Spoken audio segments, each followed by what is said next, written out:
అప్పుడు హామీ ఇచ్చినప్పుడు మీరు అప్పులు కట్టకండి, మీరు కావాలంటే పోయి అప్పు తెచ్చుకోండి అన్నాడు. డిసెంబర్ 9 లోపల అప్పులు తెచ్చుకోండి అన్నాడు.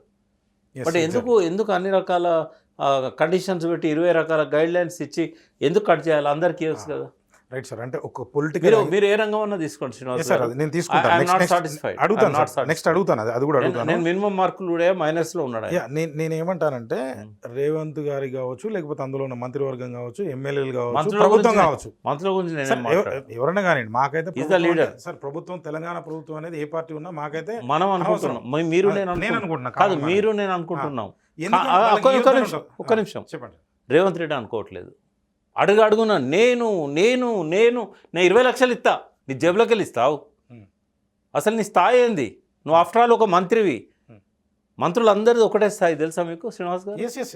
Is the leader of the cabinet తప్ప అడిషనల్గా ఆయనకి ఏమి ఉండదు. నేను ఇస్తా. ఎక్కడి నుంచి వస్తుంది అహంకారం? నువ్వు కేసీఆర్ని అహంకారం అన్నావు, అగ్రి. కేసీఆర్ కంటే 100 రెట్లు రేవంత్ రెడ్డికి అహంకారం ఉన్నది. అంటే ఆయన తెలియదు సార్, ఇవ్వకపోతే చెడు పేరు వస్తుంది, మంచిగా ఉండదు జనాల్లో అంటే అర్థం చేసుకునే కెపాసిటీ, తెలివితేటలు సీఎం గారికి లేవు. ప్రజలను మోసం చేసే తెలివితేటలు ఉన్నాయి. ప్రజలను తప్పుదారి పట్టించే అబద్ధాలల్లా భారతదేశంలో కాదు ప్రపంచంలోనే అందరినీ మించిన గోబెల్స్ను మించిపోయింది రేవంత్ రెడ్డి. అరే ఎవడన్నా అసెంబ్లీలో అబద్ధాలు చెప్తాడండి? సభా వేదిక ముందు అసెంబ్లీలో ఫ్లోర్ లీడర్గా అబద్ధాలు చెప్తాడా? ఇంజనీర్ల రిపోర్ట్ గురించి ఏం చెప్పిండు ఆయన? ఇంజనీర్లు మేడిగడ్డను వద్దన్నారని చెప్పిండు.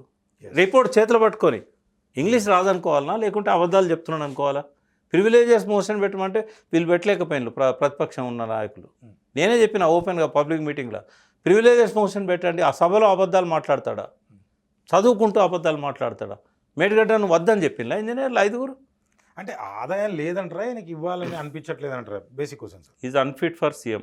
నో సార్, నేను ఆదాయం అంటే ఇప్పుడు మనకు వస్తున్న ఆదాయంలోంచే కదా ఇవ్వాల్సింది. నేను ఒకటి చెప్పనా శ్రీనివాస్ గారు, నీ దగ్గర కనుక ఆదాయం తక్కువ ఉండి నీ హామీలు ఎక్కువ ఉంటే ప్రజల ముందుకు వచ్చి నేను ఇవ్వలేను, అయిపోయింది కదా, ఆల్రెడీ ముఖ్యమంత్రి అయ్యిండు, ఇప్పుడు నేనేం దించలేరు కదా వాళ్ళు. అదే ప్రాబ్లం ఇప్పుడు రేవంత్ రెడ్డి కూడా తెలుసు. ఎందుకంటే అమెరికాలో ఈయన ముఖ్యమంత్రి కాకముందు, ఎలక్షన్ రాకముందు ఒక సభలో మాట్లాడితే ఏమన్నాడండి, హామీలు ఇవ్వడం, ప్రజల్ని మోసం చేయడం అనేది రాజకీయ నాయకులు ఎప్పుడు చేస్తుంటారు, మోసపోవడం కూడా ప్రజలకు అలవాటుగా మారిపోయింది. టీవీలో కూడా చూసాను కాదు, ఆయన అడిగారు, నువ్వు రేపు ముఖ్యమంత్రి అయితే నువ్వు కూడా ఇట్లా మోసం చేస్తావంటే నవ్విండు. సోయి ఉండాలి కదా మా తెలంగాణ ప్రజలకు. మా కేసీఆర్ అన్నాడు ఎడ్డిగుడ్డి తెలంగాణ కాదు, తెలివైన తెలంగాణ. బట్ మళ్ళొకసారి ప్రూవ్ చేసుకున్నాడు, మేము తెలియదొక్క వాళ్ళము, మాకు ప్రభుత్వాలను ఎంచుకునే శక్తి లేదు అని 40% మంది, కనీసం 92 లక్షల ఓటర్లు ప్రూవ్ చేసుకున్నారు మేము వెదవలము అని. సరే, ఎంతసేపు మాట్లాడినా ఇప్పుడు ఈ 6 గ్యారెంటీలో 10 పథకాలు ఉన్నాయి. 10 ఎక్కడిదండి, 2. 3వ పథకం చెప్పండి. అదే సార్, 3వ పథకం చెప్పండి. నేను ఏమంటున్నా, 6 గ్యారెంటీలు కాదు, 420 హామీలు. కేటీఆర్ గారు, హరీష్ రావు గారు రిపోర్ట్ రిలీజ్ చేశాక 420 కాదు 410, 330 అని చెప్పిండు రేవంత్ రెడ్డి. చెప్పలేదు కాబట్టి ఏమనుకోవాలి మేము? 420 హామీలు ఇచ్చాడు. 4 హామీలు చెప్పాను.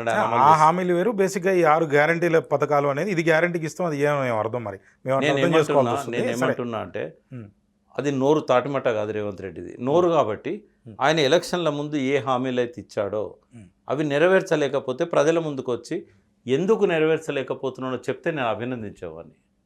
నా వల్ల కావట్లేదు అట్లా ఎక్కడని చెప్తారా సార్? అట్లా చెప్పాలి. ఎందుకంటే అదే పొజిషన్లో కేసీఆర్ గారు ఉంటే, లేకపోతే ఇంకెవరైనా ఉంటే చెప్పేవాళ్ళ? నేను ఎవరిని కంపేర్ చేయను, ఎవరైనా చెప్పాల్సిందే. ఎందుకంటే సార్ నేను ముఖ్యమంత్రి కంపేర్ చేస్తున్నా, పేర్లు మాకు అనవసరం. కేసీఆర్ గారు చాలా చెప్పారు అట్లా, ఇది నేను చేయలేనని చాలా చెప్పారు. నేను అనేది ఏంటంటే చేయగలిగినవి చేయాలి, చేయలేని మొదలే హామీలు ఇచ్చినట్టు అయితే. ఆయన అన్నాడు కదా, కాలికుండలని ఖజానాలు లంకెపిందలు ఉంటాయి అనుకున్న అవగాహన లోపం, అది అట్లా మాట్లాడద్దు. బట్ ముఖ్యమంత్రి అయినా కొత్తలో కాబట్టి అట్లా మాట్లాడాడు, ఓకే అనుకున్నాం.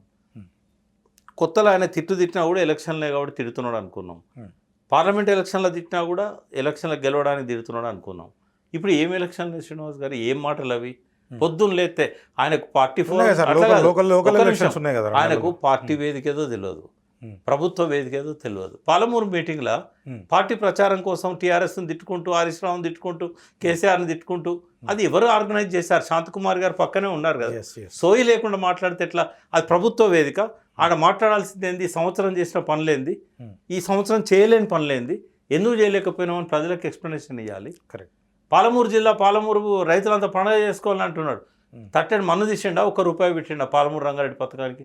ఇప్పుడు ఆ పథకంలో కాలువలు పూర్తయినాయి, పైప్ లైన్లు పూర్తయినాయి, పంపింగ్ స్టేషన్లు సగం అయినాయి, రిజర్వాయర్లు అయినాయి, ఇవన్నీ కేసీఆర్ పైసలు పెట్టకుండా అయిందా? ఎన్ని అబద్ధాలు! కేసీఆర్ దుబాయ్ బొంబాయి వలసలకు పంపుతున్నాడా? వలసపోయిన వాళ్ళు తిరిగి వచ్చారు. మనుషులే కాదు, కొండారెడ్డిపల్లి నుంచి పోయిన పక్షులు కూడా వాపసు వచ్చినాయి, వలస పక్షులు. అదే మీరు ప్రాజెక్టుల గురించి చెప్తున్నారు సార్. అంటే ఆయనకు అబద్ధాలు, నోరు తెరిస్తే అబద్ధాలు. అదే సార్, మీరు చూసారు ఇన్ని అబద్ధాలు ఆడే ముఖ్యమంత్రిని, ఇన్ని రోత మాటలు మాట్లాడే ముఖ్యమంత్రిని చూశారు. అభినందనలు చెప్తామంటే మనసు ఒప్పుతలేదు శ్రీనివాస్ గారు. నాకు మిత్రుడు, ఎన్నోసార్లు డిబేట్స్లో కలిసి కూర్చున్నాం, ఎస్, టీఆర్ఎస్లో కలిసి పెరిగినాం. అదే ఒక కామన్ మ్యాన్గా సార్ మీరు ప్రాజెక్టులు అన్నిటిపైన స్టడీ చేశారు. గతంలో కాళేశ్వరం పైన సరే మేడిగడ్డ సుందిల్ అన్నారా, కొంచెం పక్కన పెడితే ఇంతకుముందు దానికి 1,00,00,000 కోట్లు ఎంతో అయింది. నిజంగా ఫిగర్ నాకు తెలియదు. రేవంత్ రెడ్డి సార్ ఫిగర్ చెప్తాను. యా రేవంత్ రెడ్డి ఫస్ట్ అన్న డైలాగ్ రాహుల్ గాంధీతో అనిపించింది, ఆయన అన్నది 1,00,000 కోట్లు తినడని. తర్వాత అసెంబ్లీలో రేవంత్ రెడ్డి ప్రభుత్వం పెట్టిన బడ్జెట్ రిపోర్ట్లో ఈ రోజు వరకు కాళేశ్వరం మీద ఖర్చు అయింది 93,000 కోట్లని. అలా 13-14 కోట్లు అంతకుముందు రాజశేఖర రెడ్డి ప్రభుత్వం. నేను మీకు చెప్పేటి అన్ని ఫిగర్స్. 1,00,000 కోట్లు తినడం అన్నది మీరు విన్నారు కదా. విన్నా అన్న తర్వాత అసెంబ్లీలో పెట్టింది ఆ రోజు నాటికి, అసెంబ్లీలో రేవంత్ రెడ్డి బడ్జెట్ పెట్టే నాటికి కాళేశ్వరం మీద రిపోర్ట్ ఇచ్చారు కదా, ఆ నీటిపారుదల ప్రాజెక్టుల మీద. ఆ రోజు రాసింది 93,000 కోట్లు. చాలాసార్లు అన్నారు 93,000 కోట్లు పెట్టి 97,000 ఎకరాలకు కూడా నీళ్ళు వేయలేదని. మూడోది ఇవాళ చెప్పింది నేను పాలమూరు సభలో 1,02,000 కోట్లు కేసీఆర్ అన్నాడని. అంటే రేవంత్ రెడ్డి 3 సార్లు ముఖ్యమంత్రిగా 3 మాటలు మాట్లాడితే అంత డేటా గుర్తుండదు సార్. ఎవరో పిఆర్ రాసిస్తారు, మాట్లాడతారు. కాళేశ్వరం మీద ఎంత ఖర్చు అయిందని సోయలేనోడు మినిమం ఐడియా ఉండాలి. Yes, exactly. రిపోర్ట్స్ తెచ్చుకొని నేను ఒకటి అడుగుతా శ్రీనివాస్ గారు, 93,000 కోట్లు ఖర్చు అయిన ప్రాజెక్టు మీద 1,00,000 కోట్లు తిన్నాడు అని అనొచ్చా?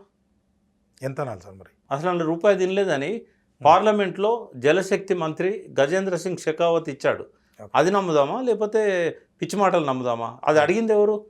అప్పటి పిసిసి ప్రెసిడెంట్ ఉత్తమ్ కుమార్ రెడ్డి. మరి అట్లంటే అమిత్ షా కూడా ఇక్కడికి వచ్చినప్పుడు పొలిటికల్ మీటింగ్స్లో చాలా సార్లు మనం పొలిటికల్ మీటింగ్లో మాట్లాడిన తుగ్లక్ మాటలకు విలువిస్తామా? ఆ పార్లమెంటు చట్టసభలో గజేంద్ర సింగ్ షెకావత్ అన్నది మనం ఇస్తామా? ఇవ్వాలి, విలువ ఇవ్వాలి. ఏది మాట్లాడాలి? పోనీ నేను అడుగుతా శ్రీనివాస్, 1 ఇయర్ నుంచి కేసీఆర్ పరమశత్రువు అయిన మోడీ అక్కడ ప్రధానమంత్రిగా ఉన్నాడు ఈ 1 ఇయర్లో. ఇక్కడ రేవంత్ రెడ్డి ముఖ్యమంత్రిగా ఉన్నాడు. ₹1 అవినీతి గురించి ఏదన్నా సిబిఐకో లేకపోతే ఈడీకో లేకుంటే ఇక్కడున్న ఏసీబీకో లేకుంటే ఇక్కడున్న ఏదన్నా అవినీతి నిరోధక శాఖకో ఒక్క దరఖాస్తు ఇచ్చిండ రేవంత్ రెడ్డి?